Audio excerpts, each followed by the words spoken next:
And joining us right now from the great Republic of Texas, Congressman Chip Roy, who I have to say, and right off the bat, first off, Congressman, welcome. It's always good to have you. But you have well, this was yesterday when you tweeted about this, let America open, which is a sentence that I actually never thought I would ever hear said before or read anywhere. But it makes sense. And first, I'm glad that you've been such a very vocal opponent of exploiting this fog of battle and our lack of understanding everything about this virus and using that as a way to really grab for more authoritarian control. So thank you. And that, tell us about Let America Open, and thank you for joining us. Dana, thank you. It concerns me that we're even having to say this, right? And in fact, we debated whether Let America Open was too permissive, right? The people decide how we live our lives. The people are the ones who are empowered. So to even have to say Let America Open is contrary to our values and who we are. But it really does speak to it, right? Not just the federal government, right, in terms of the messaging and what Drs. Fauci or Birx are saying, but our local petty tyrants who in Dallas are shutting down a woman's livelihood, her ability to be able to take care of her family. And, oh, by the way, putting her in jail for it. Yeah, I mean, 7 days and a $7,000 fine, and until the Texas Supreme Court had intervened and said, let Shelley go, not unlike Moses, said, let Shelley go. And then now she's out. And apparently those two women who were caught in a sting operation, that's the word used when it was reported, in Laredo. Yeah, no kidding. I mean, it really is across the state of Texas of all places. So we started LetAmericaOpen.com, in which we're putting out information on a website where we try to highlight the truth, what's really going on. The fact that people age 0 to 65 are largely risk-free, that the people that are elderly are the people we need to take care of, that the deaths are occurring in nursing homes predominantly, that we know that we can, in fact, engage healthily in commerce and be able to understand how we can operate and keep our economy going so that 33 million people are not unemployed if we actually just look at the facts in front of us, that the models have been flawed, that we've been putting too much power in local bureaucrats' hands to shut down our economy. So we wanted to start an effort to get people together, join together, to say, let's let America open. Let's do our part and make sure. Look, Dana, my dad is 77 years old, and he survived polio. And he, tells me about how they shut pools down and they stopped water fountains for a while. That's adapting. But they didn't shut their life down. Right. They didn't shut down the greatest economy in the history of the world and then cause cancer patients to not be able to get care because we've got doctors shut down. I mean, it is so backwards. It's hard to believe it's happening in America. So we should let America open. See, I like you just because you use that phrase. Nobody uses backwards enough. Definitely not enough. Which, by the way, to segue off that's exactly, I sort of had that same spirit of mood in watching this Shelley Luther news. What do you say to the people who go, well, it was the governor's executive order that everyone stops working and they close salons like this until they're allowed to reopen. And so what she was doing was, upending rule of law. I don't necessarily know if that's actually binding law or not, the way that, because I've heard different accounts, but what do you say when you hear those individuals who use that argument as a way to perpetuate this lockdown state? Well, I'd say as a former federal prosecutor and the former first assistant attorney general of Texas, that the rule of law demands that the leaders execute it in a way that the American people will follow.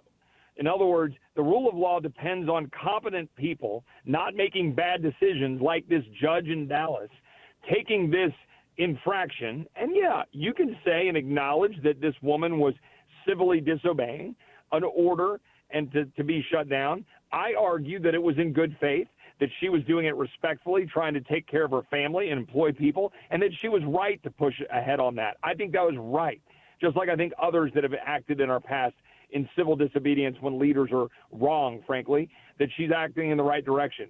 But don't make a bad decision like putting her in jail without bail for 7 days. You could go through this and figure out ways to handle it locally. That was wrong, and we shouldn't allow that to occur in Texas. Yeah, and one of the things that I noted as well, and I've said this too, that, she has a mortgage to pay. She was talking about how she was having some difficulty in making ends meet. She's got 3 kids, as I understand it, a single mom. And I know that one of the Dallas councilmen had written an op-ed where he was blasting some of the response from Texas state leadership on this, saying, "Oh well, it's she's a privileged woman, a business owner," and it seemed, frankly, kind of racist and sexist the way he was passing judgment on her. But it got me to thinking, and we're talking to Congressman Chip Roy. It got me to thinking, what if she was just a millionaire? So what if she wasn't someone who was struggling to make her mortgage and had 3 kids? I don't think her wealth should have any bearing on whether or not she has the freedom to engage in commerce. Well, I think that's a really good point, and I think it's something lost in all of this, right? I mean, I have talked to dozens, hundreds now, I think, over the last 6 to 8 weeks of small business owners throughout the district I represent. I represent 2,300 restaurants with 53,000 employees who are getting hammered, absolutely hammered by this shutdown. And each one of these businesses are a couple of these restaurateurs who are local business owners. Are they a millionaire? Do they have a restaurant that's worth several millions of dollars of revenue? Should they not be able to engage in their livelihoods and hire people and employ people? That's how we work. There's this magic fairy dust that leftists like my opponent Wendy Davis believe in, and that Nancy Pelosi believes in, where the federal government just prints money while we devalue the dollar and leverage our children and grandchildren's future so that they can feel good about themselves in their ivory towers drinking lattes while hard workers drive trucks, get food to H-E-B and deliver food to the stores, and they have to risk themselves while these people sit in condos drinking up all the benefits of the fruits of the labor of other people. Yes. I'm tired of it. Amen. I'm sick of the hypocrisy. Amen. Well, and that's just it. All of these people, they're not honest about their hypocrisy. For all of the people who get on Twitter and Facebook and rail at you and rail at other lawmakers and say, "Oh, well, you're just getting people killed." These individuals are using a device that is powered by electricity. And electricity, more than 86% of it in the United States comes from coal-powered plants. And of course, these don't operate unmanned. These are staffed by what we have labeled essential workers. So these individuals are using a commodity. They're relying upon sewage systems. They're relying upon the packages being delivered. So they've already, in these actions, have made the admission that they're completely cool with a certain amount of risk. They are cool with risking these people's lives. The thing is they think that their convenience justifies it. Whereas if you're just desperate to make money, I don't know if it's just this snotty elitist 1%er attitude that they have, but that's somehow less worthy because it's not justified by their convenience. And you're right, they're complete hypocrites on this. I can't even believe that we're in this position, Congressman, honestly. Yeah, I can't either, and I'm hopeful, and I'm very optimistic. I just left a prayer gathering here for the National Day of Prayer. Thank you for reminding us of this. North San Antonio. Absolutely. It's really important. And we prayed together, and we prayed for our country and our well-being, and understanding that we put faith in the Almighty and faith in the American people, not faith in these elected leaders or men and women to make decisions for us. And look, I'm optimistic that the American people are seeing what this kind of local petty tyranny as well as national tyranny does to their well-being. I'm hopeful people are seeing how if you can take away the ability of Shelley Luther to take care of her family and work, that you can take away any of our liberties, take away any of our rights. And this is the problem. This is the thing that has set America apart for the ages, and why the world is better because of America and our independence and our energy independence and our freedom, capitalism, things that we've exported around the world. I want more Americans to see that right now. I want people to understand why healthcare freedom would give them more options right now. I want them to understand why being employed matters for their families and well-being, and that they understand the same DNA that was in my great-great-grandfather when he was a Texas Ranger in Hays, Blanco, and Travis counties battling Comanches in the 1870s. He didn't curl up and die. He didn't go curl up in the corner. They stood up strong. They took Texas and they settled the West, and they gave us this greatest country the world has ever known. And I'm not going to give up this country without a fight. And we're going back up to D.C. on Monday, and we're going to demand Nancy Pelosi open up the damn House of Representatives so that we can do the people's business. There you go, right there. That sounds like a new version of "You all may go to hell and I will go to Texas." That's kind of what it sounds like just there. Except it's the wrong direction. I've got to D.C. You're going the wrong way.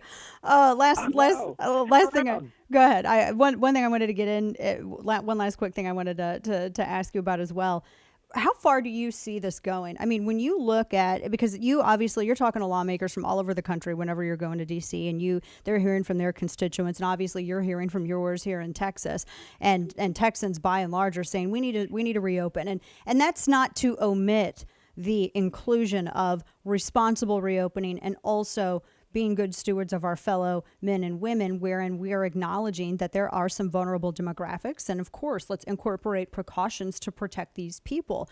But for the economic reopening, I mean, we've heard from mental health professionals. We've seen the economic ramifications of things like this before, the suicides that are on the increase. There are a number of studies that are coming out that are now discussing the mental impact that this is happening on younger generations who've lost a portion of their year, and they've all been isolating at home. When you're talking to your fellow members of Congress, what is sort of the general sentiment from their districts, and how far do you see this going?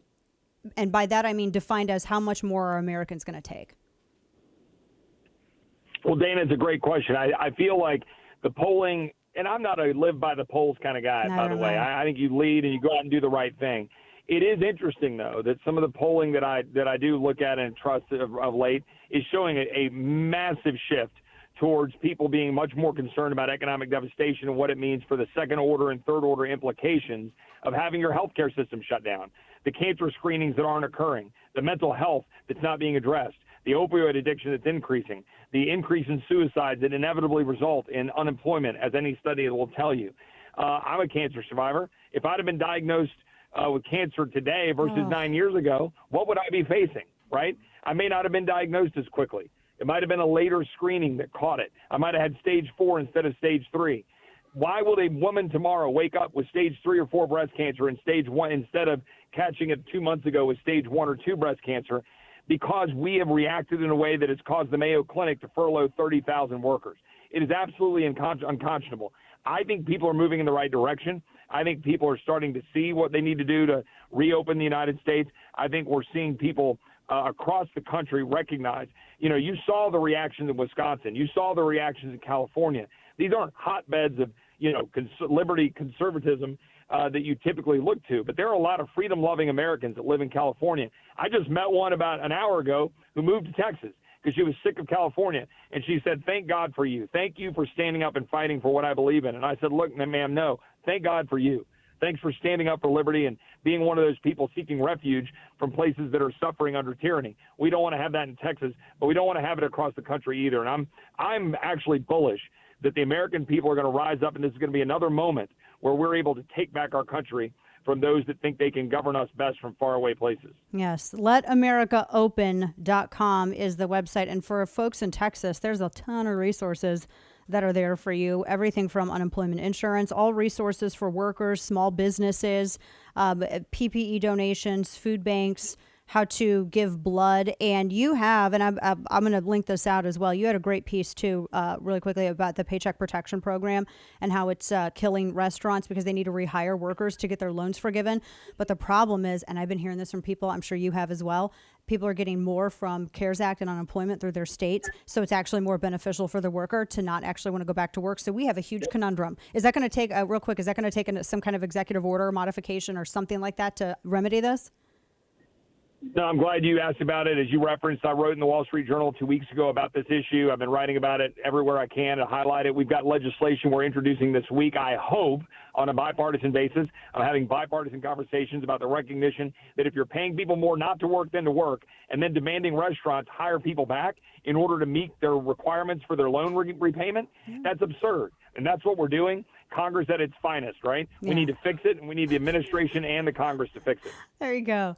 Congressman Chip Roy from the Republic of Texas. Always a pleasure, Congressman. God bless you, and Godspeed as you travel. Thank you.